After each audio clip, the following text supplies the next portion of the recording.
Good morning. This is KELOLAND on the go with all you need to know in news and weather as you start your day. South Dakota has seen a rise in officer-involved shootings. The South Dakota Division of Criminal Investigation is currently investigating an officer-involved shooting in Sturgis that happened on Wednesday. One person was hospitalized, but no officers were hurt. Officers-involved shootings appear to be increasing along with violent crime. The state's largest city is seeing its share of both. Police can't point to one specific reason, but say the availability of stolen guns plays a part. It's happening more and more where people are stealing guns and those guns are being used in crimes. Clemens says criminals seem more willing to use guns than they have in the past, which makes the job more dangerous for law enforcement officers. Severe weather brought 2 confirmed tornadoes to east central KELOLAND yesterday. Yeah. Oh my gosh. It's going down right over the farm. Right over. That's a tornado. Wow. Oh my God, no. No. A viewer sent us this video of one near Spirit Lake Township in northern Kingsbury County. And in the video, you can see it touching down onto the ground. Another tornado was spotted near Irwin. A viewer in the area sent us this video, and as you can see, a rainbow can be seen behind the tornado as it moves off in the distance. If you have any pictures or video of the weather in your area, you can send them and share them on social media with the hashtag KELOWX or send them to ushare@keloland.com. Now let's send it over to meteorologist Brian Karstens for a check on our forecast. A much calmer start to the day, Brian. Yes, indeed. We don't need any more severe weather, but certainly a collection of storms last night in eastern KELOLAND. Now, looking ahead, we're going to see heat beginning to bubble up a little better this afternoon. Probably a mixed bag of upper 80s and low 90s across southeastern KELOLAND. 1 or 2 storms could still develop across the southeast. We'll take a look at that and then prepare you for some more rain chances this weekend. That's coming up in just a few minutes. Thank you, Brian. Law enforcement stationed at the Sioux Empire Fair are more likely to respond to fender benders in the parking lot than serious crimes on the Midway. The Minnehaha County Sheriff's Office says officers have responded to fewer emergencies so far this year. They've had to escort some curfew violators off the fairgrounds property, but spotting violators isn't very difficult. I like to say when we're walking around the Midway, there's a lot of avoiding eye contact and things like that. Help us kind of identify who that is. People 17 and under have to leave the fairgrounds after 9 p.m. if they aren't with a parent or guardian. The fair ends on Saturday. More than 30 people have died on the west side of the Hawaiian island of Maui. Billions of dollars in damage has been recorded in the residential and commercial buildings. Travelers here in South Dakota have been affected by the fires too. It's devastating. I've heard the island is completely aflame, essentially, mostly on the west side and kind of in the central area of the island.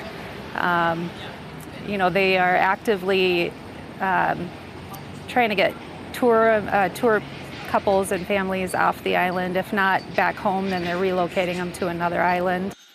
A fundraiser to help relief support to those in Maui can be found linked to this story on KELOLAND.com. Through the heat of the summer, people in Watertown have come to rely on a free Oasis along the bike path. This is the 4th summer 73-year-old retiree Earl Baumgarn has stocked a cooler full of water and juice boxes for anyone along the trail to enjoy. He started it after being hospitalized for dehydration, and now his mission to keep his community safe and hydrated has taken off in a big way, with everyone joining together to donate to the cooler. Ice cold, and it's always ice cold. And the best part is when you get the water, the gentleman is always sitting there and he always waves, and it just makes my day. You know, people come across the road and visit, or they come by and they wave. You know, you get to know them that way, you know. While everyone appreciates the water, the cooler man who volunteers his time to keep everything stocked is the highlight of the now famous marker along the Watertown bike trail. And that's a look at some of our top stories. Now let's get one last look at your weather with meteorologist Brian Karstens. Brian? All right, our weather forecast here as we look at things, and boy, yeah, needing some of that water today.